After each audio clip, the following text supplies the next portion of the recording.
നമോ നമ. അപ്പം നമ്മൾ കഴിഞ്ഞ ക്ലാസ്സിൽ പറഞ്ഞുകൊണ്ടിരുന്നത് കർമ്മം നമ്മൾ ചെയ്യുക, എന്നാൽ കർമ്മത്തിൻ്റെ ഫലം അത് നമുക്ക് മുൻകൂട്ടി തീരുമാനിക്കുക എന്ന് പറഞ്ഞത് സാധ്യമല്ല. കാരണം ഏത് കർമ്മമായാലും അതിന് കർത്താവായിട്ട് ഒരാളല്ല ഉള്ളത്. ഒരു കർമ്മം എന്ന് പറഞ്ഞാൽ കർത്താവ് കർമ്മം ക്രിയ എന്ന് പറയുന്നത് പോലെ ഒരു വ്യാകരണത്തിൽ അതല്ല, ഇവിടെ ക്രിയയാണ്, നമ്മളൊരു പ്രവൃത്തിയാണ് ഇവിടെ കർമ്മം ചെയ്യണം എന്ന് പറഞ്ഞാൽ. അല്ലാണ്ട് പ്രവൃത്തിയുടെ ഫലം അനുഭവിക്കുന്നയാളുടെ വ്യാകരണം അനുസരിച്ച് കർമ്മം എന്ന് പറയുന്ന അതല്ല. കർമ്മം എന്ന് പറഞ്ഞു കഴിഞ്ഞാൽ നമ്മൾ ചെയ്യുന്ന കർമ്മങ്ങൾ എന്ന് പറയുമ്പോൾ ആ കർമ്മം പ്രവൃത്തിയെയാണ് സൂചിപ്പിക്കുന്നത്. നമ്മളൊരു ഫലം ഉദ്ദേശിച്ച് ചെയ്യുന്ന ആ പ്രവൃത്തിയിൽ ഫലത്തിന് എത്രമാത്രം നമ്മളുടെ പ്രവൃത്തി നമ്മളുമായിട്ട് ബന്ധപ്പെട്ടതാണ് ഫലം. അതിനകത്ത് മുഴുവൻ എൻ്റെ കർമ്മം കൊണ്ട് മാത്രമാണോ ആ കർമ്മത്തിൻ്റെ ഫലം ഉണ്ടാകണമെന്നാണ് നമ്മൾ വിശദീകരിച്ചത്. ഒരിക്കലുമല്ല. നമ്മൾ ഒരു പ്രവൃത്തി ചെയ്യുമ്പോൾ, ഒരു കർമ്മം ചെയ്യുമ്പോൾ ആ കർമ്മത്തിന് നമ്മളുടെ ആ ഒരു ശ്രമം അത് എത്ര ഉണ്ട്, അതിനകത്ത് അല്ലാത്ത നമ്മളുടെ ഇച്ഛയ്ക്കനുസരിച്ചല്ലാത്ത നമ്മൾ അറിയാത്ത എത്ര പ്രവർത്തനങ്ങൾ സൈമിൾട്ടേനിയസ് ആയിട്ട് അവിടെ നടക്കുന്നുണ്ട് എന്നാണ് പറഞ്ഞുകൊണ്ടിരുന്നത്. അത് ഒന്ന് രണ്ടെണ്ണമൊന്നുമല്ല, അനന്ത പ്രവർത്തനങ്ങളുണ്ട്. നമ്മളുടെ അറിവിന് അകത്ത് നിൽക്കുന്നതല്ലാത്തത്, നമുക്കറിഞ്ഞുകൊണ്ട് തിരുത്താവുന്ന പ്രത്യക്ഷത്തിൽ നമുക്കറിയാവുന്ന വ്യത്യാസങ്ങൾ, അവിടുത്തെ വേണമെങ്കിൽ ചൂടോ തണുപ്പോ അതിൻ്റെ ആ ഗ്രാവിറ്റേഷണൽ അട്രാക്ഷനോ ഇതൊക്കെ നമുക്ക് മനസ്സിലാക്കാവുന്ന, ഭൗതികമായിട്ട് നമുക്ക് അറിഞ്ഞു തിരുത്താൻ പറ്റുന്ന കാൽക്കുലേഷൻസ് ഉണ്ട്. എന്നാൽ അതിനേക്കാളും സൂക്ഷ്മമായിട്ട് ഇന്ദ്രിയഗോചരമല്ലാത്ത വിധത്തിൽ തന്നെ പലതും പ്രവർത്തിക്കുന്നുണ്ട്. ഇന്ദ്രിയഗോചരത്വം ഉണ്ടെങ്കിൽ പോലും നമുക്കത് കറക്റ്റായിട്ട് കാൽക്കുലേറ്റ് ചെയ്യാൻ പറ്റുകയില്ല. എന്നാൽ ഇന്ദ്രിയഗോചരത്വത്തിന് അപ്പുറത്ത് നിൽക്കുന്ന ഘടകങ്ങളിൽ നിന്ന് വരെ പ്രവർത്തനമുണ്ടാകും. അത് മനസ്സിലാക്കിക്കൊണ്ടാണ് ഒരു പ്രവൃത്തി ചെയ്യുമ്പോൾ, ഒരു കർമ്മം ചെയ്യുമ്പോൾ അതിൻ്റെ ഫലം നമ്മളുടെ ഇച്ഛാനുസരണമായിട്ടുള്ള ആ പ്രവർത്തനത്തിൽ മാത്രം ഒതുങ്ങുന്നതല്ല എന്ന് പറഞ്ഞത്. അത് നമ്മളൊരു ഇച്ഛാനുസരണം, ഒരു വ്യക്തി ഒരു കർമ്മം ചെയ്യുമ്പോൾ അനേക ഘടകങ്ങൾ അവിടെ വന്ന് ഭവിക്കും, ഇതിൻ്റെ ചേർന്ന് തന്നെ. പക്ഷേ ഈ വ്യക്തിയുടെ ഇൻറ്റൻഷനാണ് അതിനകത്ത് പ്രധാനമായിട്ട് വരുന്നത്. അതുകൊണ്ട് അതിനോട് കുറേ അടുത്ത് നിൽക്കുന്ന ഒരു റിസൾട്ട് കിട്ടും എന്ന് പറയാം. പക്ഷേ ഉദ്ദേശിച്ച റിസൾട്ട് കിട്ടണമെന്ന് ഇല്ല. അതാണ്, ഉദ്ദേശിച്ച റിസൾട്ട് കിട്ടണമെന്ന് ഉറപ്പിച്ചു പറയാൻ പറ്റില്ല. അതുകൊണ്ട് തന്നെ നമ്മൾ എന്ത് ചെയ്യണം? കർമ്മത്തിൻ്റെ ഫലത്തിൽ നമ്മൾ കൂടുതൽ അവകാശവാദമൊന്നും ഉന്നയിക്കേണ്ട കാര്യമില്ല എന്നാണ് നമ്മൾ കഴിഞ്ഞ ക്ലാസ്സിൽ പറഞ്ഞത്. അതാണ് കർമ്മണി ഏവ തേ അധികാര. നിന്റെ അധികാരം കർമ്മത്തിൽ മാത്രം ഒതുങ്ങി നിൽക്കുന്നതാണ്.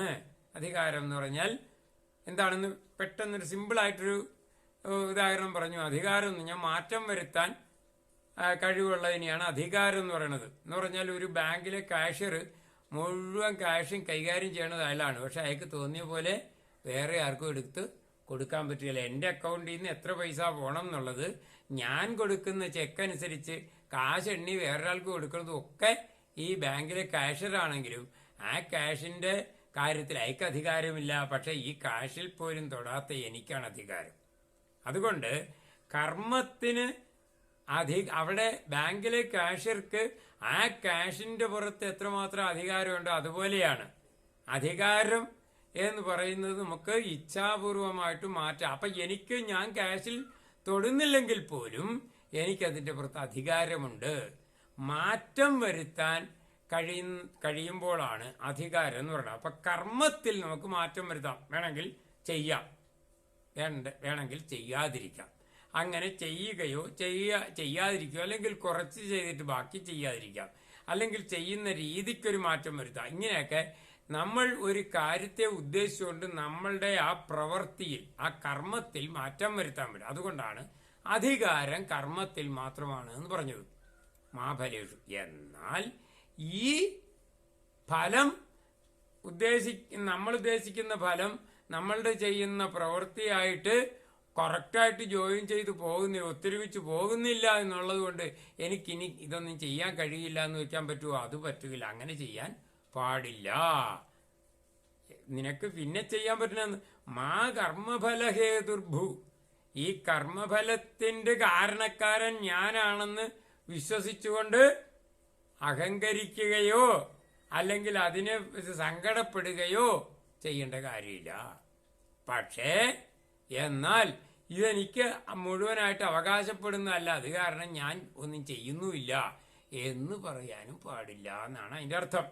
പക്ഷെ അതിന് നമ്മൾ പല വിധത്തിലൊക്കെ വ്യാഖ്യാനിച്ച് പോകുന്നു. പക്ഷേ ഒരു പൗരാണിക ഗ്രന്ഥം പഠിക്കുന്ന സമയത്ത് നമുക്ക് എങ്ങനെയായിരിക്കണം വ്യാഖ്യാനിക്കേണ്ടത് എന്ന് മനസ്സിലാക്കിക്കാനാണ് ഇതിൻ്റെ കറക്റ്റായിട്ടുള്ളത് ഞാനിപ്പോൾ പറഞ്ഞത്. അതേപോലെ നമുക്ക് പെട്ടെന്ന് ഒറ്റ നോട്ടത്തിൽ നമുക്ക് അർത്ഥം മനസ്സിലാകാതെ വരും. എന്തറിയോ, ഒരു ശബ്ദത്തിന് തന്നെത്താൻ അർത്ഥമില്ല. ഒരു വാക്യത്തിന് ഒറ്റയ്ക്ക് നിൽക്കുമ്പോൾ ആ സാന്ദർഭികമായിട്ട് വരും വാക്യത്തിന് അർത്ഥം. അത് ഒരു പുറത്തു നിന്ന് ഒരു പള്ളിയിലച്ഛനെ വിളിച്ചുകൊണ്ട് വന്നു, ഒരു ബിഷപ്പിനെ വിളിച്ചുകൊണ്ട് വന്ന് പ്രസംഗിക്കാൻ വിളിച്ചു.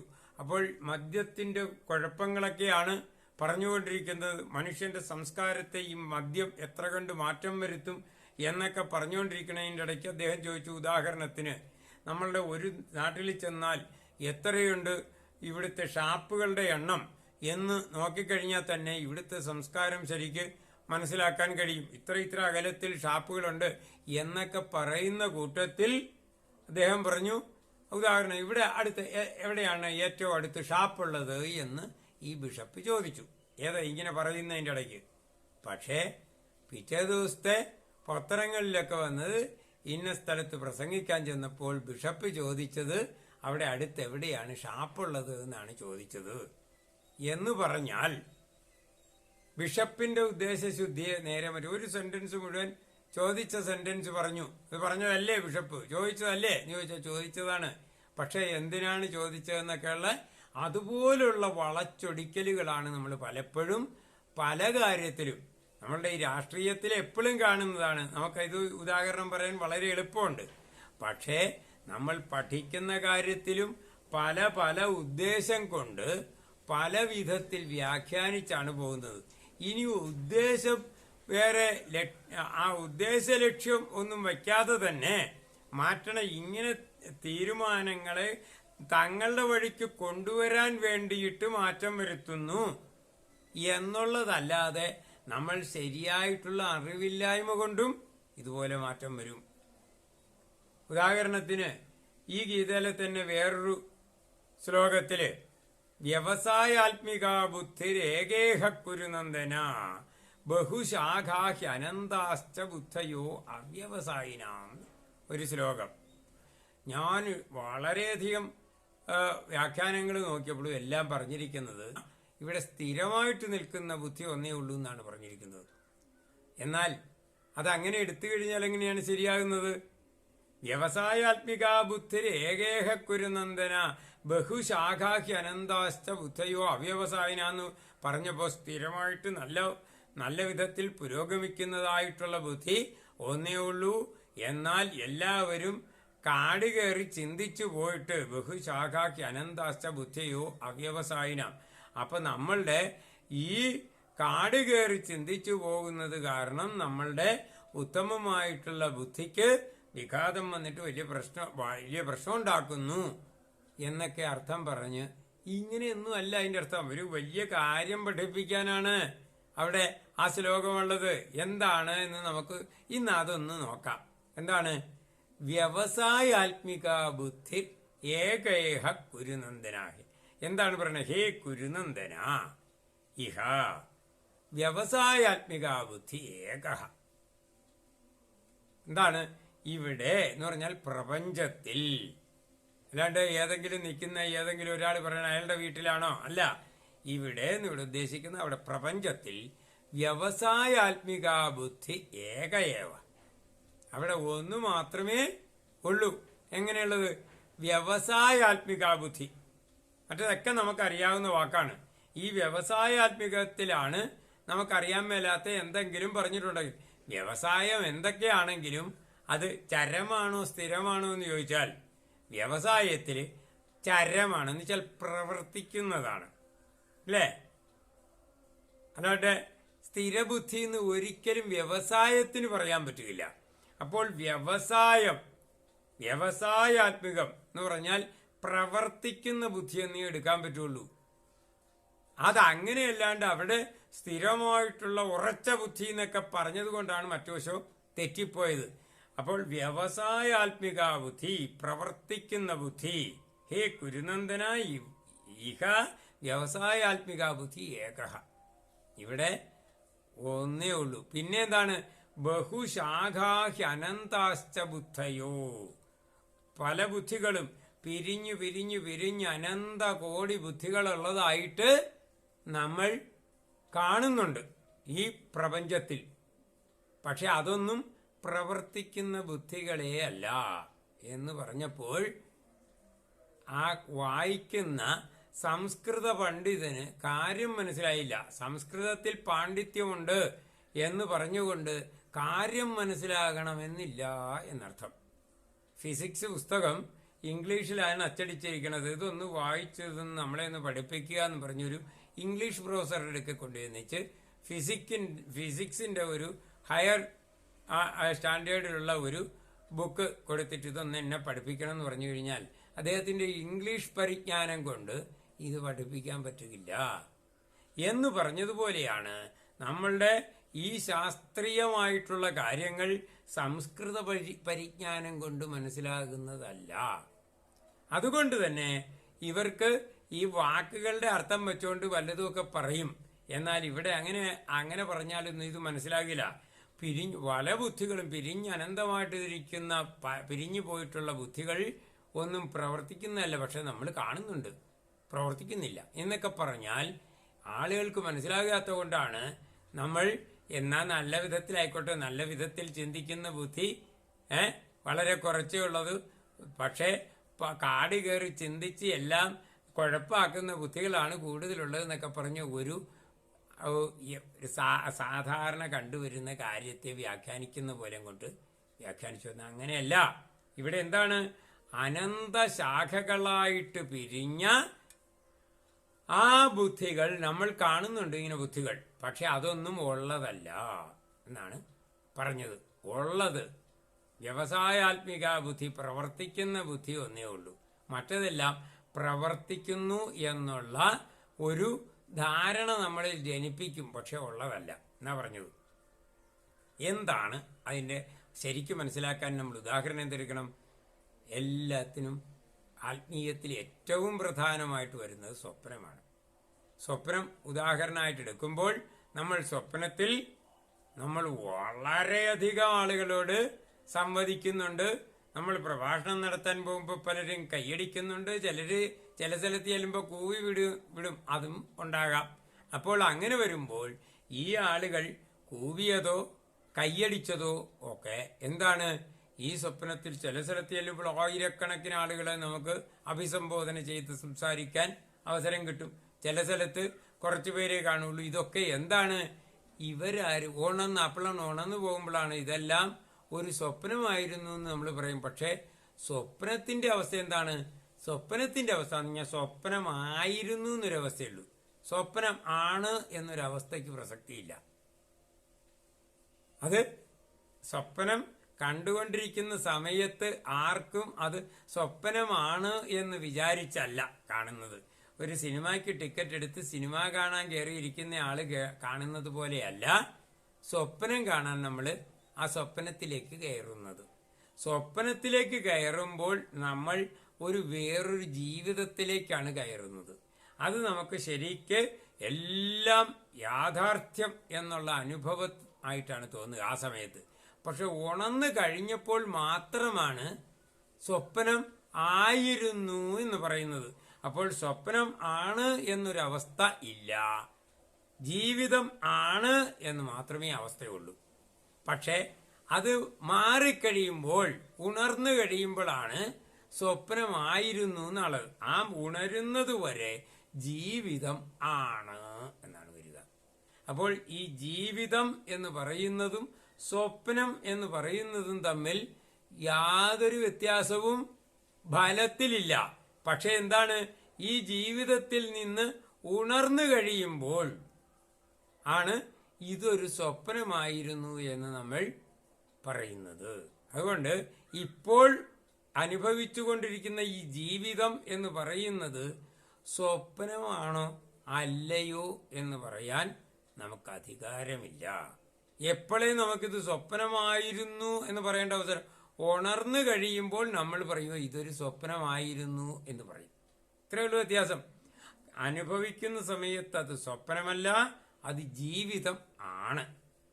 ഉണർന്നു കഴിയുമ്പോൾ ആണ് എന്നുള്ള ആ അവസ്ഥ മാറി ആയിരുന്നു എന്നാകും. അതാണ്. അപ്പോൾ അവിടെ നമ്മൾ ഈ സ്വപ്നത്തിൽ ബഹുശാഖകളായിട്ട് പിരിഞ്ഞു കണ്ട ഈ കൈയടിച്ചവരാകട്ടെ, കൂവിയവരാകട്ടെ, ആയിരക്കണക്കിന് ആളുകൾ, പക്ഷികൾ, മൃഗങ്ങൾ, പലതായിട്ടുള്ള സൃഷ്ടികളെ നമ്മൾ കണ്ടു. കോടാനുകോടി സൃഷ്ടികൾ, അനന്ത സൃഷ്ടികളെല്ലാം പ്രവർത്തിക്കുന്നതായിട്ട് കണ്ടു. പക്ഷേ ഈ അവരവരുടെ ബുദ്ധിക്ക് വെച്ചുകൊണ്ട് നമ്മൾ പറയണ മനസ്സിലാക്കിക്കൊണ്ടാണ് കൈയടിച്ചതെന്നൊക്കെ വിചാരിക്കും. പക്ഷെ അവിടെ അവരുടെ ബുദ്ധിക്ക് മനസ്സിലാക്കിയിട്ട് അവർക്ക് സന്തോഷമോ ആനന്ദമോ ഉണ്ടായതുകൊണ്ടല്ല കൈയടിച്ചത്. അത് എൻ്റെ ഒരു മാനസികാവസ്ഥയിൽ നിന്നുണ്ടായ ഒരു വിഭ്രമം കൊണ്ടുണ്ടായ ആളുകളാണ് ഇതെല്ലാം. അപ്പോൾ അവിടെ പ്രവർത്തിച്ച ബുദ്ധി എൻ്റെയാണ്. എൻ്റെ ബുദ്ധിയിലുണ്ടായ ഭ്രമമാണ് ഒരു പ്രപഞ്ചമായിട്ട് ഞാൻ ആ സമയത്ത് അനുഭവിച്ചത്. ആ ഭ്രമത്തിലുള്ള ആളുകൾക്ക് പ്രത്യേകിച്ച് ആഗ്രഹങ്ങളുമില്ല, സന്തോഷവുമില്ല, സങ്കടമില്ല, ഒന്നുമില്ല. അത് എൻ്റെ മാനസിക വ്യാപാരങ്ങൾ മാത്രമായിരുന്നു.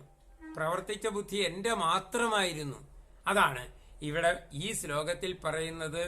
വ്യവസായാത്മിക ബുദ്ധി ഏകേഹ കുരുനന്ദന. ഇവിടെ പ്രവർത്തിക്കുന്ന ബുദ്ധി ഒന്നേ ഉള്ളൂ. അത് ആരുടെയാണ്? എൻ്റെ ബുദ്ധിയാണ്. പിന്നെയോ ഞാൻ അനുഭവിക്കുന്ന ഈ പ്രപഞ്ചം എന്ന നിലയ്ക്ക് ഞാൻ അനുഭവിക്കുന്ന ഈ അനന്തകോടി ക്യാരക്ടറുകൾ അവരവരുടേതായിട്ടുള്ള ബുദ്ധികളാണ് അവിടെ പ്രവർത്തിക്കുന്നതെന്ന് ഞാൻ ധരിക്കുകയാണ്. സ്വപ്നത്തിൽ ഞാൻ കയ്യടി കിട്ടിയപ്പോൾ സന്തോഷിച്ചതുപോലെ. പക്ഷെ ഉണർന്നു കഴിഞ്ഞപ്പോഴാണ് ഞാൻ മനസ്സിലാക്കിയത് അവിടെ ഈ ആളുകളൊന്നും ഇല്ലായിരുന്നു, അത് എൻ്റെ ഒരു തോന്നൽ മാത്രമായിരുന്നു എന്ന് പറഞ്ഞത്. അവിടെയാണ് ഈ അനന്തകോടി ബുദ്ധികൾ, അനന്തശാഖയായിട്ട് പിരിഞ്ഞ ഈ ബുദ്ധികൾ അവ്യവസായിനാം, അത് പ്രവർത്തിക്കാത്ത ബുദ്ധിയാണ് എന്ന് പറഞ്ഞതിനർത്ഥം. എന്ന് പറഞ്ഞാൽ ഈ ശ്ലോകത്തിലൂടെ കവി നമ്മളെ മനസ്സിലാക്കിക്കാൻ ശ്രമിച്ചത് എന്താണ്? അദ്വൈതം. അഹം ബ്രഹ്മാസ്മി, ഞാൻ ബ്രഹ്മമാണ്, ഈ പ്രപഞ്ചം എൻ്റെ സ്വപ്നമാണ് എന്നാണ്. അപ്പോൾ കാര്യങ്ങൾ മനസ്സിലായി എന്ന് വിചാരിച്ചു. ഇന്ന് ഇത്രയും മതി. നന്ദി, നമസ്കാരം. നമഃ ശിവായ.